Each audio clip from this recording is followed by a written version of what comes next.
오늘은 예수님의 사람 18번째 구하는 자에게 주시는 성령이라는 제목으로 함께 은혜를 나누고자 합니다. 모든 성도는 성령의 충만함을 받아야 됩니다. 이는 성령 충만을 받으라는 것은 주님의 명령이며 무엇보다 성령 충만은 곧 예수님의 통치를 가르치는 것이기 때문에 주님의 백성과 나라의 확실한 표식입니다. 내가 주님의 나라이고 주의 백성이다. 그럼 주의 통치를 받는데 충만은 통치를 의미하니 성령의 충만은 그리스도의 통치를 의미하게 되는 것입니다. 신앙생활에는 중간이 없기 때문에 성령 충만하지 않으면 내 충만합니다. 나로 충만하고 내 중심적이고 내 이기적이고 내 생각적이고 주님과는 반대되는 그러한 삶을 살아갈 수밖에 없습니다. 중간 지대가 없어요. 하나님도 반 나도 반 그게 없고 주님이 내 중심에 계시면 성령이 충만하고 주님이 내 중심에 계시지 않으면 내 충만하는 것입니다. 그래서 내 뜻대로, 내 방식대로, 내 본성대로, 내 고집대로, 내 계획대로 그렇게 진행되게 되는 것입니다. 결국 그것은 죄의 상대적 지배를 불러일으켜서 우리의 삶에 이제 죄의 침탈과 어려움이 찾아오게 되는 것이죠. 자, 그렇다면 성령 충만을 어떻게 받을 수 있을까요? 성령 충만은 오늘 본문에 보면 구하는 자에게 주신다고 말씀하고 있습니다. 너희가 악할지라도 좋은 것을 자식에게 줄 알거든 좋은 것을 자녀에게 주고 싶죠. 너희 하늘 아버지께서 구하는 자에게 마태복음에는 좋은 것을 주시지 않겠느냐 했는데 누가복음에는 그것을 명확하게 주석하기를 성령을 주시지 않겠느냐. 그래서 인간이 기도해야 될 가장 좋은 것이 무엇인가? 돈이 아니고 권력이 아니고 유명이 아니고 성공이 아니고 성령을 구하라. 성령의 충만함을 간구하라. 그래서 우리에게 가장 좋은 것, 아버지는 우리에게 아들을 주시고 아들은 우리에게 성령을 보내주셔서 모든 것을 다 주신 것과 마찬가지라고 할 수 있는 것입니다. 그래서 성령의 충만함은 신자의 항상 간구해야 될 바이고 성령의 충만함은 기도 제목 1번이 돼야 됩니다. 그래서 기도 제목이 있습니까? 그러면 1번은 성령 충만 이렇게 항상 나와야 돼요. 그런데 성령의 충만함을 주님이 주시다는 약속을 주셨건만 그런데 성령은 인격적이시기 때문에 사모해야 됩니다. 인격적이시기 때문에 기계가 아니시기 때문에 우리가 주님을 간절히 사모하고 찾고 간구할 때 성령의 통치와 다스림과 충만의 역사가 일어나게 되는 것입니다. 유기성 목사님이 부산에서 목회할 때의 일입니다. 그래서 교인들과 함께 성령의 충만을 위해서 기도했습니다. 온 교인이 마음을 모아 성령 충만을 구하고 있으니까 하나님께서 이제 성령 충만의 역사를 주시겠다 기대하고 있었습니다. 그런데 아무도 성령 충만을 못 받는 겁니다. 그랬더니 하나님의 응답이 너희가 구하지 않는다. 이게 주님의 응답이었어요. 분명히 모든 교인이 성령의 충만함을 간구하고 있는 것 같은데 주님은 너희는 성령의 충만함을 간구하지 않고 있다 말씀하고 계시는 것입니다. 근데 어느 날 이 간구한다는 말의 의미를 깨닫게 되는 날이 오게 됩니다. IMF 사태 1997년도에 참 어려운 시절을 지나갔는데 온 나라가 어려울 때 교회에서 저녁마다 모여 나라와 교회를 위하여 기도 모임을 갖게 되었습니다. 근데 어느 날 평상시에 잘 안 나오던 분이 한 남자 집사님의 눈에 띄었습니다. 새벽 기도도 마찬가지죠. 안 나오던 분 나오면은 상당히 돈 문제거나 가정 문제거나 질병 문제거나 이런 거에 이런 한 몇 가지에 딱 있습니다. 그냥 예언의 은사가 없더라도 재정 문제가 있으십니까? 아니면 질병의 문제 있습니까? 가정의 문제 있습니까? 하면 다 세네 가지 안에 다 걸려요. 우리 인생이 전부. 그거 가지고 평생 그냥 염려하고 걱정하다가 인생을 허비하는 것입니다. 주님께서 씨 뿌리는 비유를 할 때 세 가지의 밭은 전부 지옥 가는 자들의 특징인데 오직 옥토만이 열매를 맺고 그가 바로 구원받는 자를 보여주고 있는 것입니다.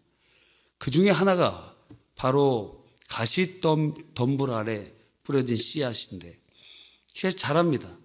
그런데 가시덤불이 자라나서 자라긴 자라는데 열매를 못 맺는 거예요. 성경은 그것을 세상의 염려와 재리의 유혹이라고 그랬어요. 그래서 염려는 멸망자의 특징이요. 재리의 유혹은 지옥자들의 특징이 되는 것입니다. 그래서 이 두 가지가 우리를 끊임없이 유혹하고 평생을 소모하도록 만드는데, 근데 그것이 하나님의 자리에 있는 사람들은 결국에는 망하게 되고 지옥 가게 되는 거예요. 예수 그리스도를 믿는 자들은 그래서 주님께서 그 마음을 지키고 염려가 죄라는 걸 깨닫게 해주시고, 그리고 돈이 일만하게 우선이 되면서 그게 하나님 자리에 있게 되면 우상 숭배자가 되므로, 하나님 나라를 위해서 돈이 필요하지 돈이 그 중심에 오면 그를 사로잡아 버리기 때문에 주님께서 친히 말씀하시기를, 부자가 하나님의 나라에 들어간 게 얼마나 어려운지 아느냐? 낙타가 바늘귀에 들어가는 것이 오히려 부자가 하나님의 나라에 들어가는 것보다 쉬우리라 말씀하셨어요. 왜? 우상 숭배자니까. 이게 천국 못 간다는 거예요. 교회 나옵니다. 예배도 드리고 직분도 있습니다. 돈도 많아. 그런데 그 마음 중심에 하나님이 안 계십니다. 하나님도 섬기고 돈도 섬깁니다. 그 사람은 지옥 갑니다. 왜? 하나님만 섬겨야 천국 가지. 이거를 인도 선교를 하다 보면 아주 분명히 깨닫습니다. 왜? 그 집에 우상들이 쫙 있는데 그 중에 하나가 십자가예요. 그 중에 하나가 성경책이에요. 수많은 신들 믿는데 예수님도 믿습니다. 지옥 갑니다. 그래서 우리는 위장된 신앙생활을 할 때가 많아요. 예수님만 구세주로 믿는 것이 아니라 돈도 구세주로 믿기 때문에 지옥 가는 그리스도인들이 많이 있는 것입니다. 제가 성도들을 바라볼 때 지옥 갈 사람들을 있을까 걱정이 되는데, 크게 두 가지 종류의 사람들이 제일 걱정됩니다. 하나는 정치 이데올로기가 그 사람의 중심에 있어서 하나님보다 더 그 정치 이데올로기가 있는 사람들. 당신의 하나님은 정치 사상이요, 정치 지도자니 그와 함께 지옥에 떨어질 것이다 하는 생각이 들 때가 있어요. 또 하나는 돈 하면서 돈 쫓아다니다가 돈과 함께 지옥에 던져질 것이다. 그런 생각이 문득 듭니다. 우리의 삶 속에 사단의 유혹이 아주 강력해요. 아주 강력해. 이 성령의 충만함을 간구하는 것, 너희가 구하지 않는다. 근데 이 IMF 때 어떤 집사님, 남자 집사님이 와서 막 철야에 간구하는 것입니다. 막 간구해요. 그래서 지금 우리나라가 이렇게 어렵지만 이겨낼 수 있겠다 이렇게 기도하는 남자들이 있고 성도들이 있으니까 하면서 그러한 소망을 갖게 되었다는 것입니다. 그런데 다음날 그 집사님에게 전화가 걸려왔습니다. 목사님, 융자가 나왔습니다.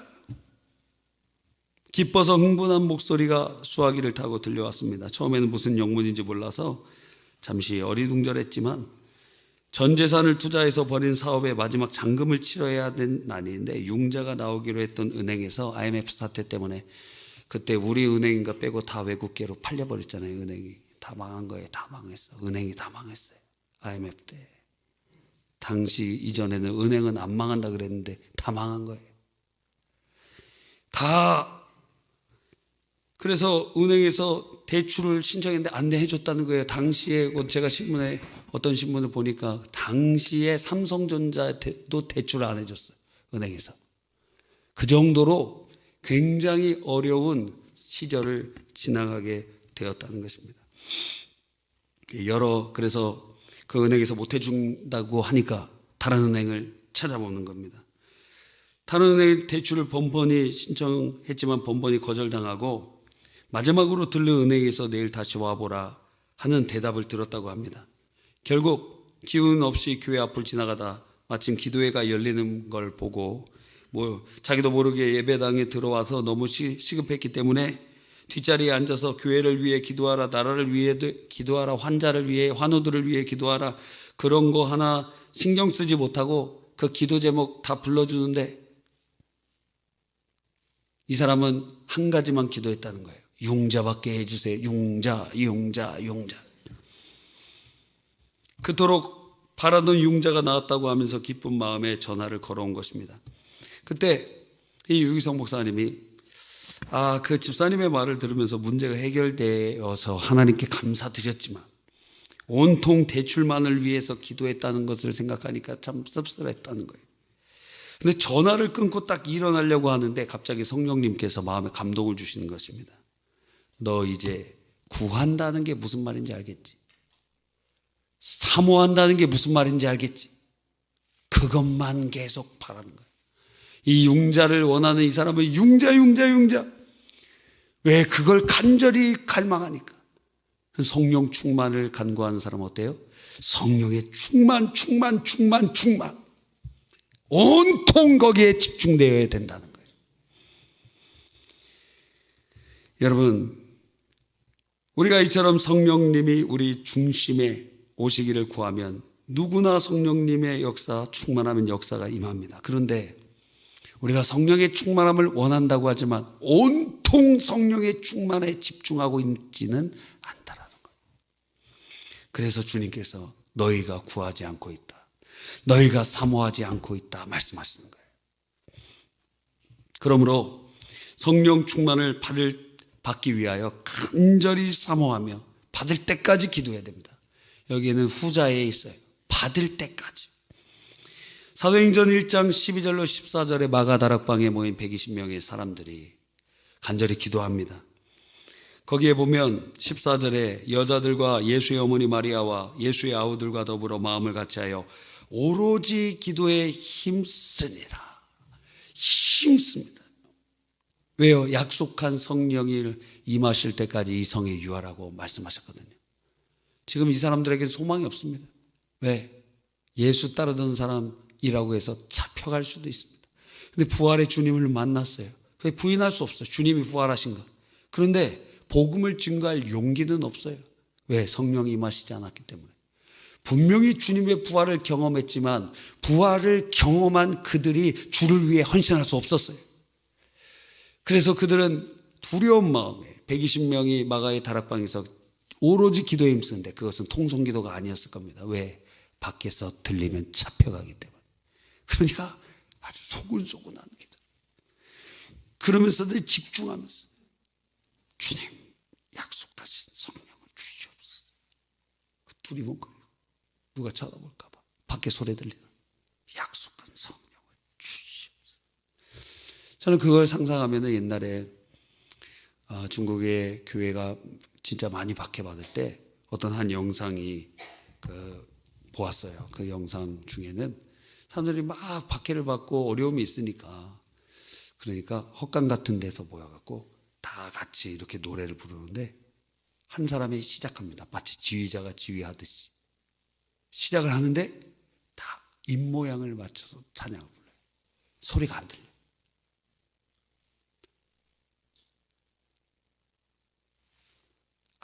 아무 소리도 안 들리는데 하나님을 찬양하고 있습니다. 아마 그렇게 기도하지 않았을까요? 제자들이 주님이 약속하신 성령을 받기 위해 기다리며 기도했습니다. 성경의 소망은 기다리며 기도하는 거예요.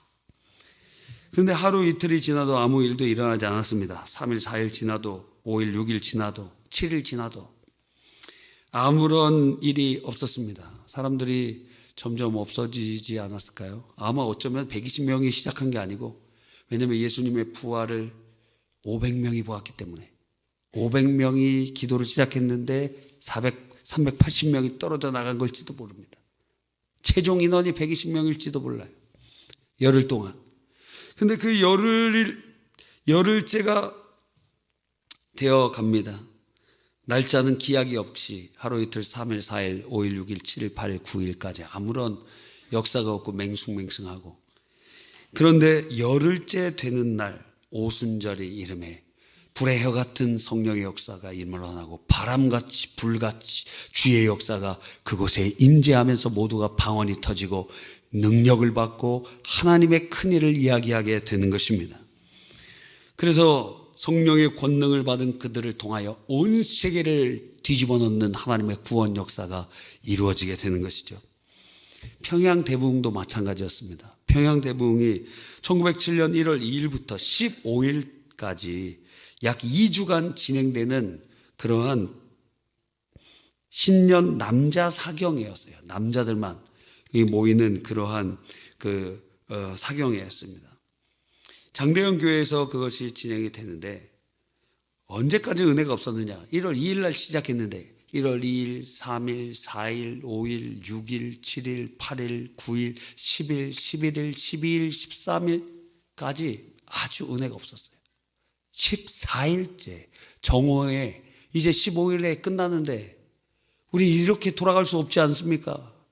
정오에 기도를 시작하고 그러면서 간절히 기도하는데 성령이 임하시면서 남아있는 1000명이 모였었는데 남아있는 600명이 그 600명이 새벽 2시까지 막 기도하고 간절히 기도하면서 14일째부터 성령의 역사가 일어나면서 14일, 15일에 놀라운 불같은 은혜가 임하게 되는 것입니다. 여러분, 김남준 목사님의 그 글을 기억해요. 그 글에 청년 때 수련회를 갔는데 수련회가 다 끝났습니다. 그런데 그 수련회에 은혜가 임하지 않은 거예요. 성령의 역사가 없어요. 그래서 이제 그런데 시간은 다 되었기 때문에 돌아가야 됩니다. 다 차에 타고 있는데 한 사람이 강단 앞에 나와서 기도합니다. 다 차 타고 이제 출발하려고 그래요. 왜? 하나님, 이대로 돌아갈 수 없습니다. 은혜 바다에 돌아가죠. 주님 은혜를 내려주십시오. 성령의 충만함을 주십시오. 그래서 데리러 왔어요. 내가 가자, 빨리 출발해. 나 안 간다고. 내가 알아서 가겠다고. 출발하라고. 그랬더니 그 친구와 함께 몇 명이 남았어요. 남아서 그곳에서 기도하기 시작합니다. 그런데 하나님께서 임재하시면서 그들에게 성령의 놀라운 은혜가 임하게 되는 것입니다. 여러분, 이처럼 성령의 충만함은 사모하는 자, 그리고 그 성령이 임재할 때까지 기다리며 기도하는 자들에게 주님께서 역사하시는 것입니다. 그분은 인격을 가지신 분, 주님이 우리가 주님을 사모하면 사모할수록 간절히 사모하는 만큼 하나님의 은혜의 불을 우리에게 임하여 주시는 줄 믿습니다. 우리에게 그러한 사모함이 있습니까? 사랑하면 사모하지. 주님을 사랑하면 막 사모하지. 주님을 만나고 싶으니까 사모하지. 연애할 때 여자친구 집 앞에서 기다려보지 못한 분은 아마 이런 것을 느끼지 못할 겁니다. 사모해야지. 만나고 싶었어. 만나고 싶지 않으면 결혼하면 안 됩니다. 왜? 그렇게 사랑을 해도 다 힘든데. 사랑을 해도 사는 건 또 다른 사역이에요. 근데 그 사랑의 추억을 가지고 이겨내고 있는 것 아닙니까? 자, 마지막으로 성령 충만의 그럼 핵심은 무엇입니까? 성령 충만의 핵심은 바로 예수께서 성령으로 우리 중심에 앉으사 우리를 다스리시는 것, 우리가 잘 아는 것입니다. 그런데 문제는 우리가 진심으로 성령님이 우리 마음 중심에 오시는 것을 원하지 않는다는 거예요. 그래서 사모하지 않는 것입니다. 왜? 여러분, 누군가 손님이 집에 온다고 하면 어때요? 불편하지 않습니까? 여러분 중에 누구 남의 집 가는데 한 이틀 이상 머무르는 사람들은 잠언서를 읽어보십시오. 아무리 친한 사람도 오래 남의 집에 있으면 안 됩니다. 돈을 주든지. 여러분, 엄청나게 불편한 일이에요. 엄청나게 힘든 일이에요. 그렇죠? 누군가 마치 눈 안에 뭐가 이렇게 낀 것 같은 느낌이에요. 불편해. 목사님 신방 간다 그래도 불편하잖아요. 막 정리해놓고 방 하나에다가 다 집어쳐놓고 막 그래야 되니까 불편해요. 그래서 어느 방 열어볼 수가 없습니다. 왜? 마법의 방인지 모르니까.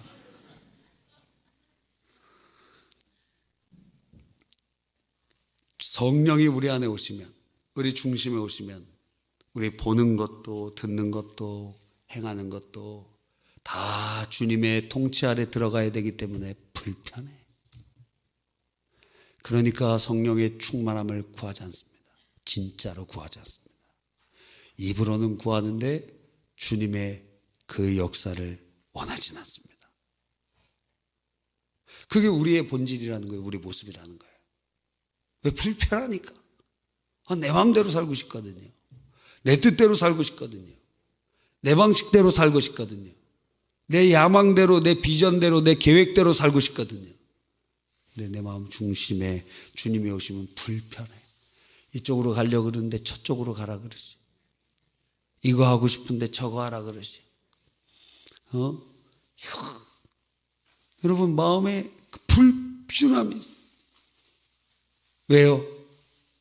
내가 죽지 않고 살아서 이 마음의 중심의 보좌에 내가 앉으려고 하기 때문에 그래요. 여러분이나 저나 똑같습니다. 똑같아요. 불편해.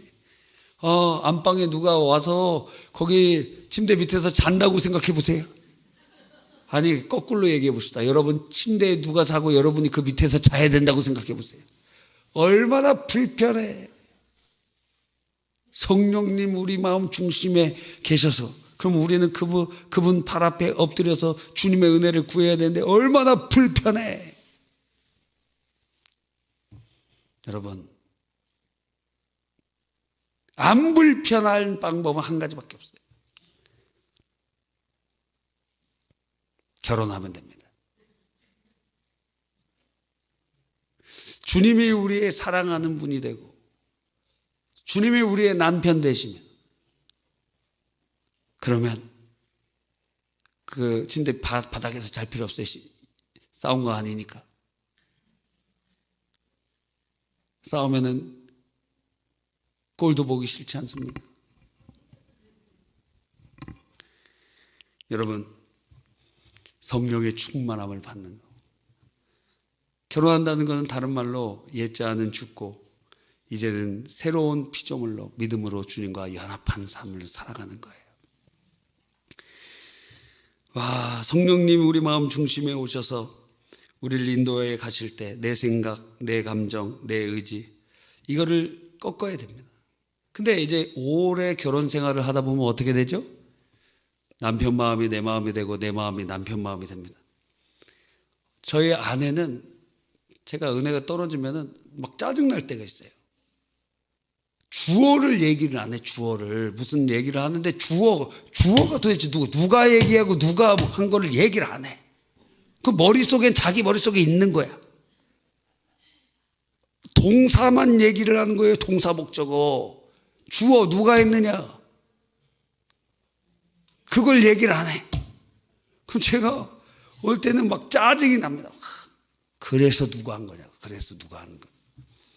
뭐 할래.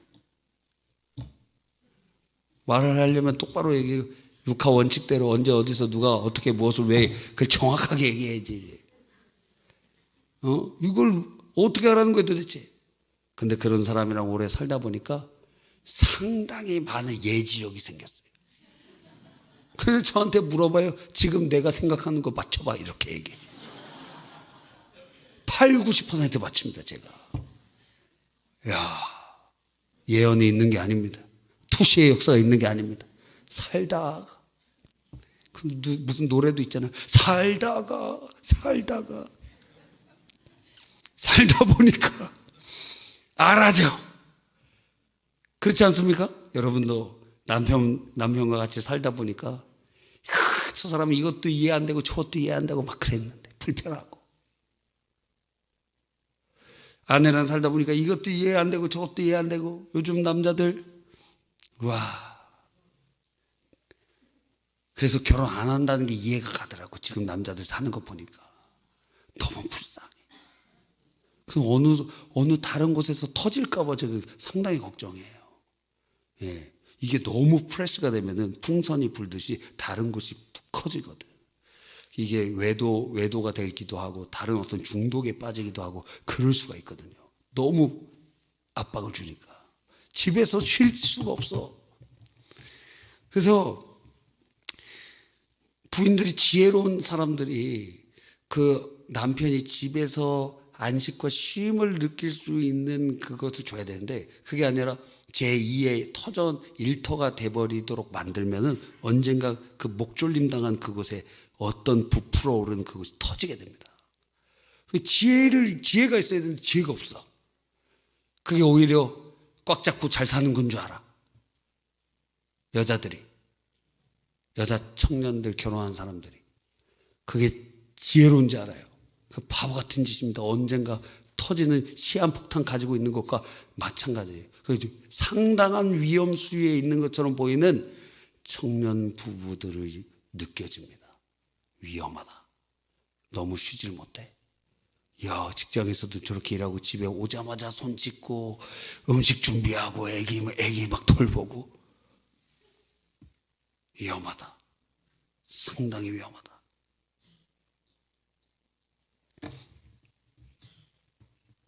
들을 게 있는 자는 들을지어다. 그런데 어느 날 오랜 시간이 지나다 보면 이제 눈빛만 봐도 알게 되고, 저 사람의 마음이 내 마음이 되고, 내 마음이 되고, 저 사람 내 마음이 저 사람이 되는데, 그런데 이렇게 돼야 되죠. 일심동체가 돼야 되고 이제 하나가 되는 것입니다. 그런데 꼴보기 싫으면은 알고 있는데도 안 해줘. 다 알아. 나 안 해줘. 더 나쁜 거죠, 그것은. 그래서 주님 내 안에, 나도 주 안에.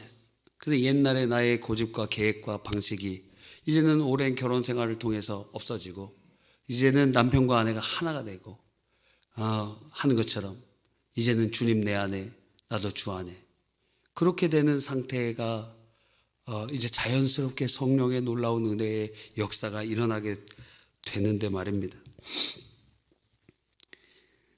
많은 그리스도인이 성령의 충만함을 갈망한다고 하지만, 정직하게 말하면 성령의 은사, 성령의 체험, 어떠한 신비적인 경험, 엑스타시, 성령 그런 거를 구하는 것이지, 성령 그 자체를, 성령의 그분의 인격성을, 성령 그분을 사모하는 그것은 없다는 거예요.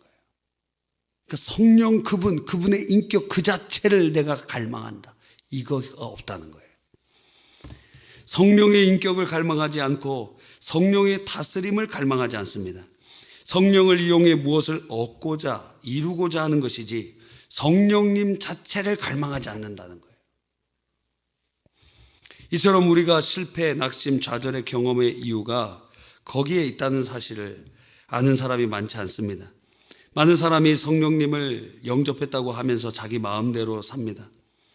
만약 다른 사람에게 우리가 무시당하고 거절당하는 것이 있다면 그것이 가장 큰 모멸감을 느끼죠. 우리 안에 계신 성령님이 그 모멸감을 느끼시는 거예요.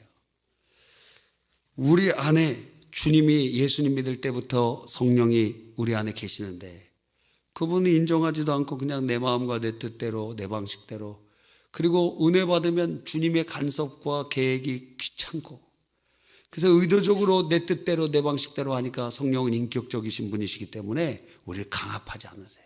그리고 주님의 역사는 점점 없어지는 것 같고 내 마음대로 내 뜻대로 살아갑니다. 그러면서도 성령 충만을 구한다고 하는 것입니다. 그러니까 어떻게 돼요?